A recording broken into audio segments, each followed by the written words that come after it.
The disciples here in this text are asking a question that is the great question of the ages, the question of suffering.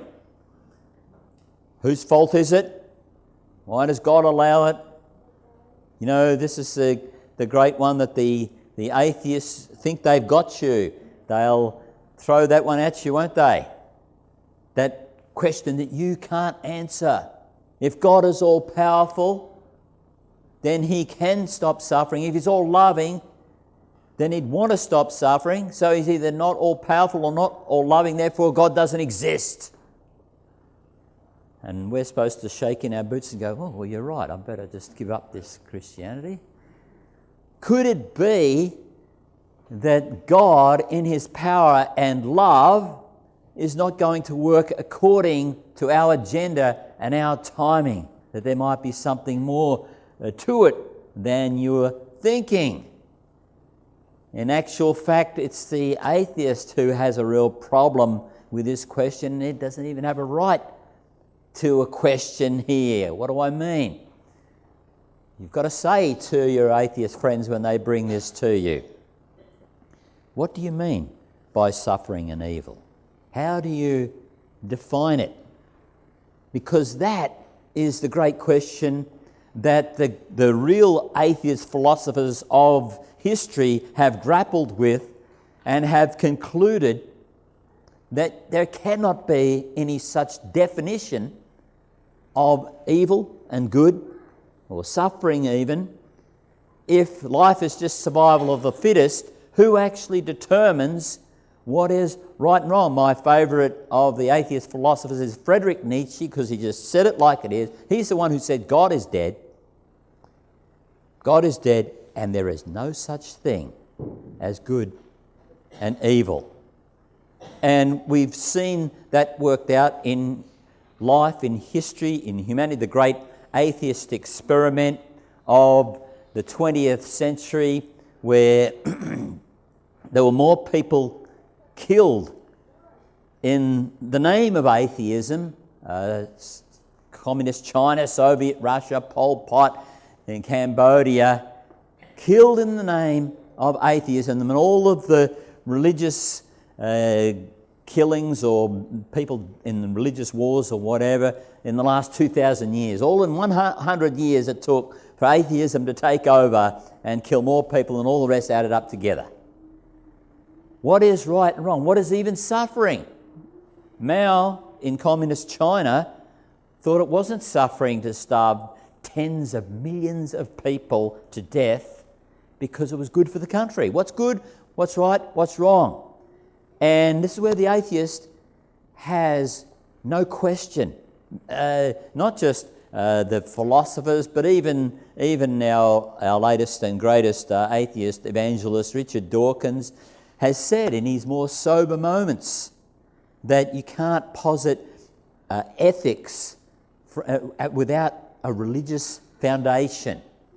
And in his book, The Blind Watchmaker, here's a quote from Richard Dawkins in The Blind Watchmaker: "There is no design, no purpose, no evil, and no good. Nothing but blind, pitiless indifference." Why does he say that? Because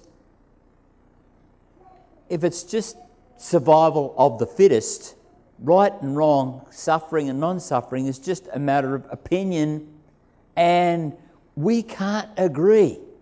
And you go, oh, well, those communists back there in the 20th century, they were doing some bad things. But we know now, and your friends will tell you, we know now it's not right to murder and so on. Really? What about the fact that we are murdering people at the beginning of life, even before they're born, and at the end of life? More than ever, we still cannot agree. Human beings cannot agree if there's any such thing as right and wrong. And there is no such thing as right and wrong unless there is a God who says, "You shall not murder." And so the atheist Why are they complaining about suffering and evil if it can't exist unless there is a perfect God, an absolute God who gives us an absolute moral ethic? You know, the atheists, well, you've got to tell them this. When they say, you know, why does God allow suffering? You've got to say, well, hang on, there is no definition of evil and good unless there is a God who is perfect. So if you're going to ask, why does God allow suffering and evil? That's like me saying, you know, I don't believe in aliens because all the aliens I've seen are too ugly, so I can't believe in them, right? It's nonsense. It's a contradiction. How can you ask, why does God allow suffering and evil when God has to exist for there to be a definition of good versus evil? Now, more recently, Richard Dawkins, knowing he's backed into a corner, has gone against what he said in earlier books and is saying, no, well, as the new atheist evangelist, we can say that there's been an evolution of ethics. And how does that work? How do we determine what's right and wrong? Well, it's sort of like an evolution of, like the monkey, you scratch my back, I scratch yours, and that becomes our ethics. Well, that's not ethics. That's just, I'll do something for you if you'll do something for me, but if you don't, I'll walk all over you because it's survival of the fittest. That's not ethics at all. Only if you can get something out of someone. Well, the difficulty for the atheist position here is that deep down we know that life is more than just survival of the fittest. We know there's a right and wrong. And even the atheists desert their faith when anyone cheats them, lies to them, steals from them. All of a sudden, they desert their atheist faith and say there is such a thing as a right and wrong. Why would that be? Could it be because there is an absolute God who has given us a right and wrong and even written the law on our hearts, that deep down we all do know there is a right and wrong? Where did it come from? Well, it comes from God. So when we come now to the disciples' question of Jesus, the atheist hasn't even got a question, let alone give us an answer. It is still a difficult question for the Christian to answer, though. Why did this blind man have to suffer so long, more than others, if God really cares for him and he's powerful enough to stop it? So what did the disciples say? Was it the man himself? He must have done something wrong. Was it his parents? Now, how do we answer this question? We're going to see how Jesus answers it, but how does the rest of the world answer? We've already said the atheists haven't even got a question, but how does other religion answer it?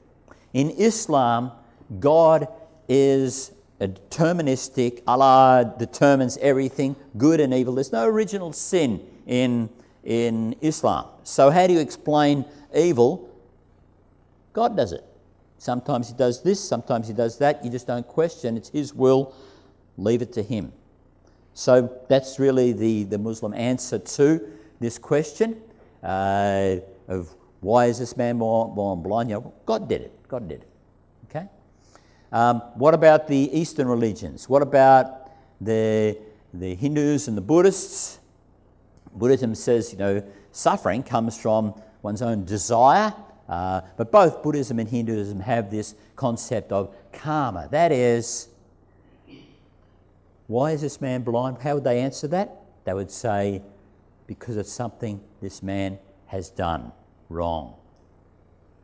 They would agree with the disciples. Must be something he's done in this life or in a previous life. That's how karma would answer this question that the disciples are putting to Jesus. In fact, that's one of the reasons you have such a contrast. Say in India, you've got the did you know there's a lot of rich people in India? It's actually a very rich country, has a lot of resources, a lot of very, very rich people. But you have a multitude of poor people. Why is that? Well, it's actually, dare I say it, has a religious foundation, even in this idea of karma. That is, that the whole concept of aid organisations that we just take for granted is actually a Christian concept. You know, the Care Australia used to boast years ago that it was the only aid organisation in Australia that's not religious. I don't know why you want to boast about that, but they're the only ones that might have, whether it's changed now or not is irrelevant. The point is the origin comes. Why? Because of a spiritual foundation. Whereas, say in India with a Hindu foundation, the idea is that if you are to help someone, you're only going to mess with something they're supposed to be paying off in this life or the next life. So you could be messing with their karma. So in principle, while it might not be spoken out loud, might not be advertised, there's an underlying thought that if someone's going through someone, they were born into that because of something they have done, they deserve it. They deserve it.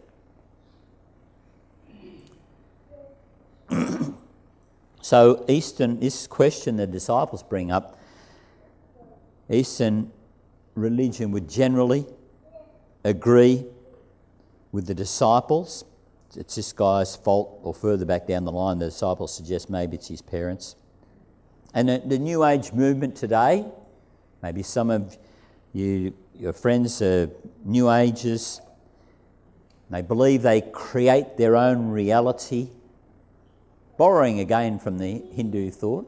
But this creating your own reality, not a whole lot of New Agers will want to really pursue the implications of this, but those who have thought it through have. What's their answer to this blind man? Same thing again. He's brought it on himself. He's brought it on himself. I say they don't normally want to advertise this, but I've been in a New Age seminar where the speaker was actually pressed on this question. What about the woman who's raped? Did she bring it on herself? Is it her fault? And someone really was pressing, that wasn't me, someone was really pressing this speaker, and eventually said, yeah, she did. She's brought it on herself. That's the logical implication of this kind of belief. The same thing the disciples are saying here. Now, as Christians, we do believe that a man can reap what he sows. People who live by the sword will die by the sword. You can, in living in a deliberate, willful kind of lifestyle, can actually bring about destruction upon yourself. And Jesus said earlier in this gospel in John 5:14, stop sinning or something worse may happen to you. There is sometimes a connection between a deliberate lifestyle and destruction. There is some measure of that. But from this blind man's story and other teaching of Jesus, more often than not, that is not the heart of why individuals go through suffering. It is not a direct connection. Let's read the question from John chapter 9, verse 1. Jesus, as he was passing by, he saw a man blind from birth. His disciples questioned him, Rabbi, who sinned, this man or his parents, that he was born blind? Now, we can look at this and go, come on, you guys, shouldn't you know better than this, right? Do you know, they are saying what most Christians think. When something's going wrong, with me. I've got a particular hardship, I've got a particular cross to bear. God must be punishing me. I must be doing something wrong. God must be doing this to me. Or someone's going through some hard time, and they must have done something. But Jesus says in response in verse 3, neither this man nor his parents sinned. Jesus answered. This came about so that God's works might be displayed in him. Now, in the big picture, our Christian worldview is always that the cause of any suffering is human sin. We don't deny that. But it's original sin, Adam's sin, that causes the suffering of this world. Of course, human beings contribute to the ongoing suffering of this world, but it starts with Adam's sin. The fall of man brought evil, suffering, death into this world, including this man's blindness and so on. Remember, even the natural world was affected.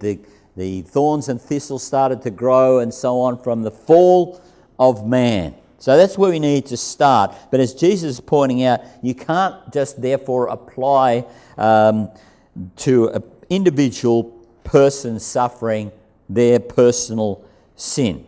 Now, if you don't know Jesus, he can bring suffering, he can bring or use suffering to bring you to himself. That's what is going to happen with this blind man here. We don't want to take away from the sovereignty of God in working out through and disciplining if we're straying, going off somewhere to worship other gods, as we were looking at in the prayer meeting this morning in Judges, when people were off worshipping other gods. God can use those things to bring his people back to himself. No question of that.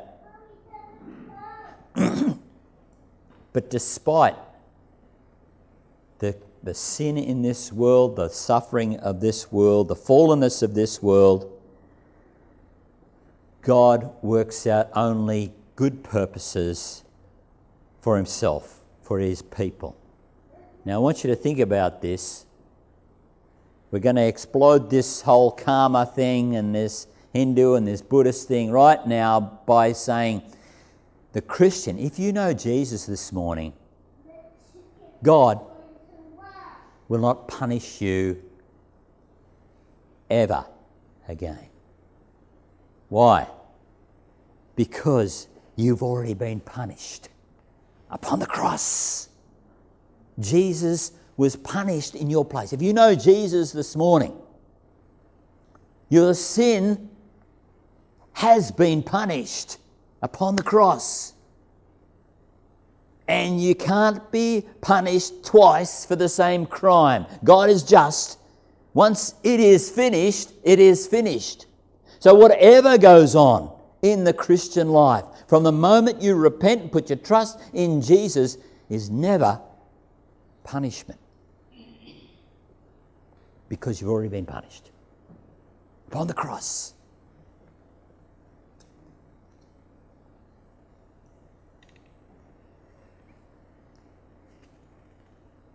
So God is not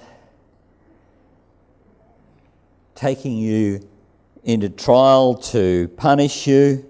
He is not always disciplining us or worse, testing us to see if we measure up for heaven or anything like that.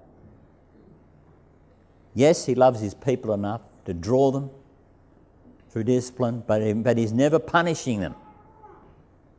What's he doing?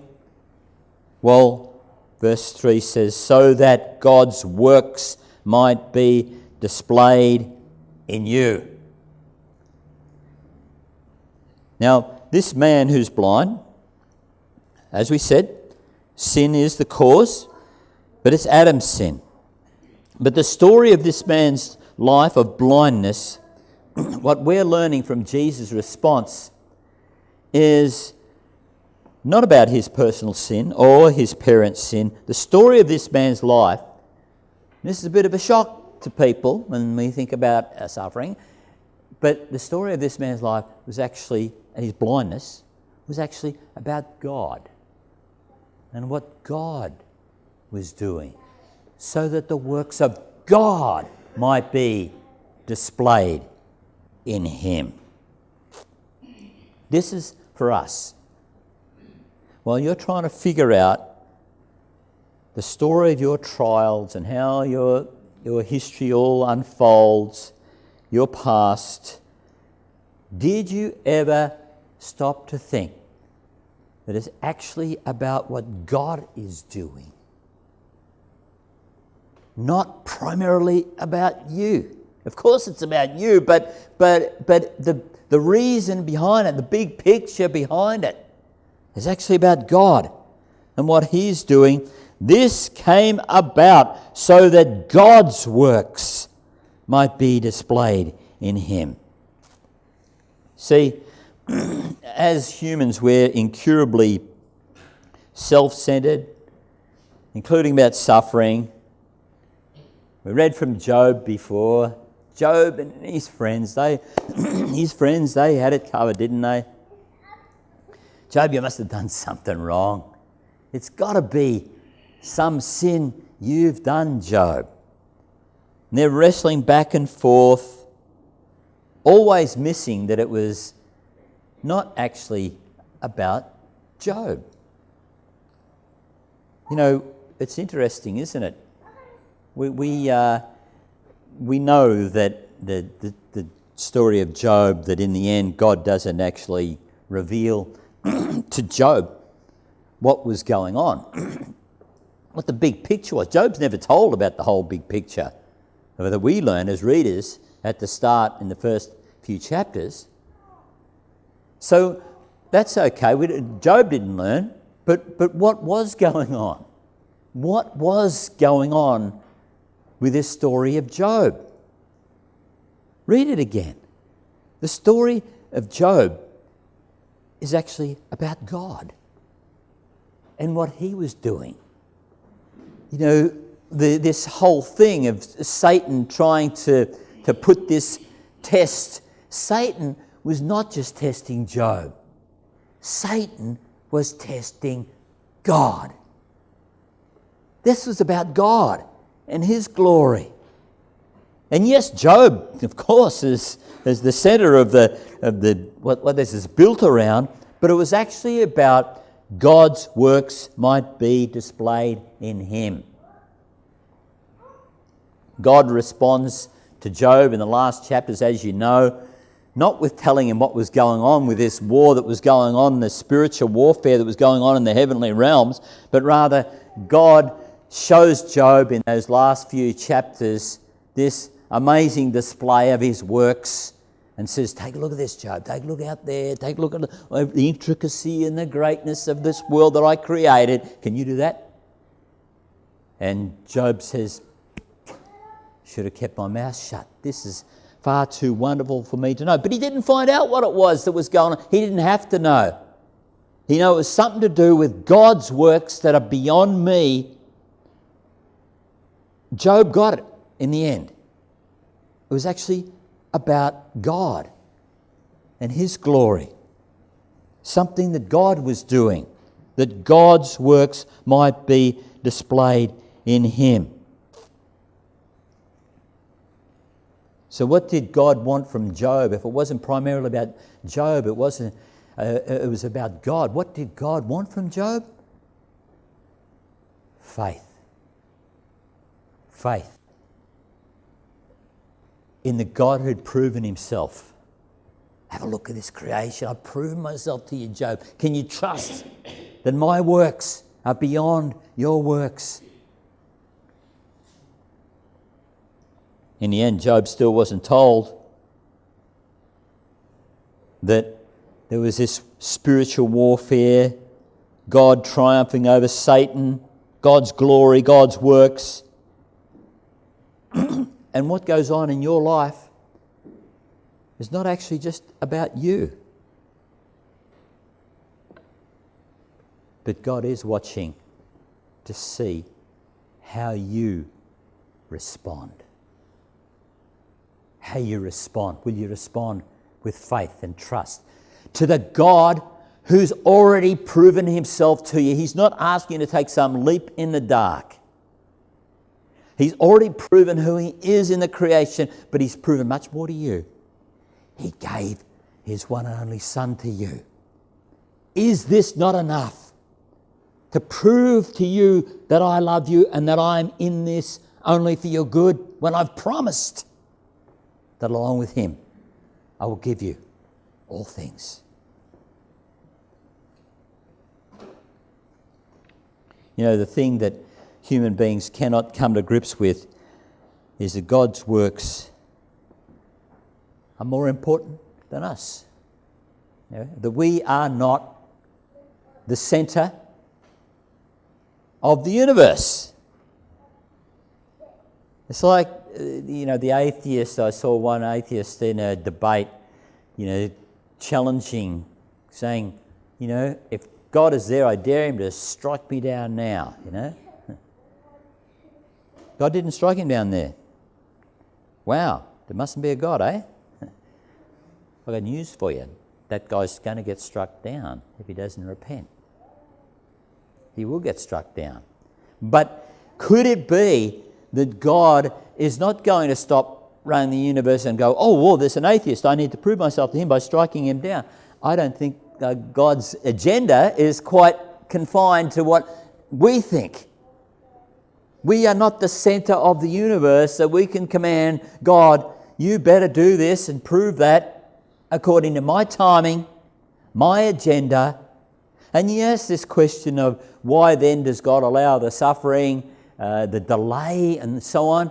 Hopefully we're going to look at that a little more deeply next week. But what about the idea that, well, all the questions around this suffering and evil question usually come with a presumption that man is the centre of the universe. That God is the servant, his purposes, his agenda should revolve around the timing of my agenda, my needs, and the way I think he should do it. The most amazing thing about the fact that we are not the centre of the universe. We're just creatures. We're creatures who rebelled against God and deserve nothing but to be squashed out. The most amazing thing about us lifting ourselves up and saying, we want to be the centre. You, God, you better do this and you better do that. The amazing thing about God, who is the centre of the universe. We are not the centre of the universe. God is. And the most amazing thing about that is that God, who is the centre, chooses to make his works about love for us. At such cost that he would give up his own Son for us.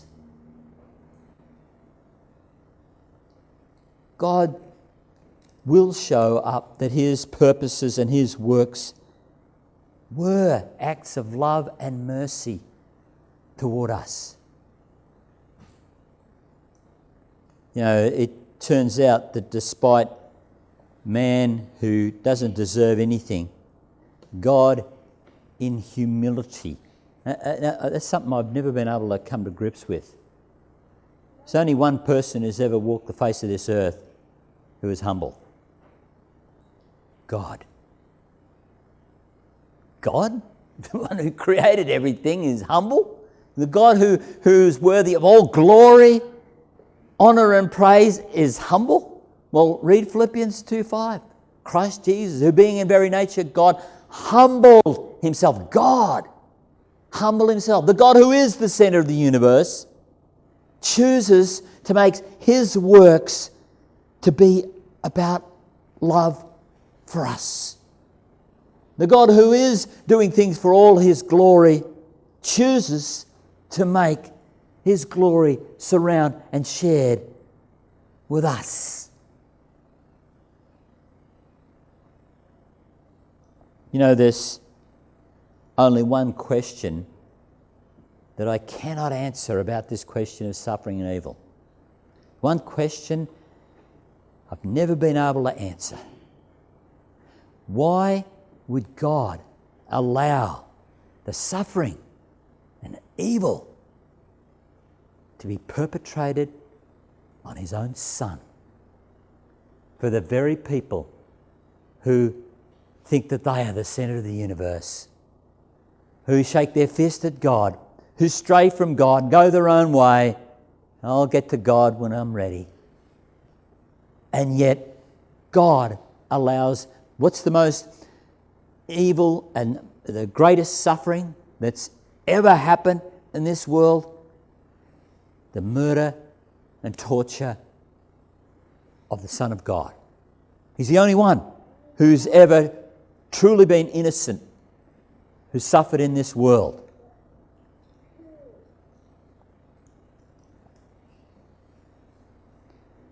That's how God saved us. And that's how he continues to promise that he's in and through our sufferings, because he's doing what he did to Job. He says, take a look at this. Oh, we've got more to take a look at, you see. He said to Job, take a look at the creation. You know what he's saying to you this morning? Take a look at the cross. Take a look at the cross. And you look into that cross and you tell me that I don't love you and care about you in your suffering when I put my Son through that for you. And like Job, we've got to shut our mouth and say, this is far too wonderful for me to know. There must be some work that you're doing beyond my thinking. If he can do that, turning the greatest evil and suffering of his own Son into the greatest good and the greatest glory, he's not wasting his time in your life right now. He's at work. In and through trials. In and through, you're looking back in the past maybe and going, man, if only that had him. It had to happen. God was at work. Do I know all of why? I don't have to know all of why. I can trust him because of the cross. And he will reveal his love and his mercy through his works. Neither this man nor his parents sinned, Jesus answered. This came about so that God's works might be displayed in him. Now, just to close on this, if in this series we've been looking, in this series of the Gospel of John, and discovering more about who God is. The God, remember, who shrunk himself down. The great I Am who created this universe shrunk himself down, became a man who walked the streets of Jerusalem, walked the streets of Palestine, engaged with these filthy, infested human beings who all they wanted to do was argue with him and kill him, and he still kept debating and engaging. This is God who was doing this so that he could hold forth this love of this message of the word of life. We've learnt that already in John, of the love of God. But here we're learning that the same God who is the centre of the universe, who does all things for his glory, has chosen to do those works of love for you.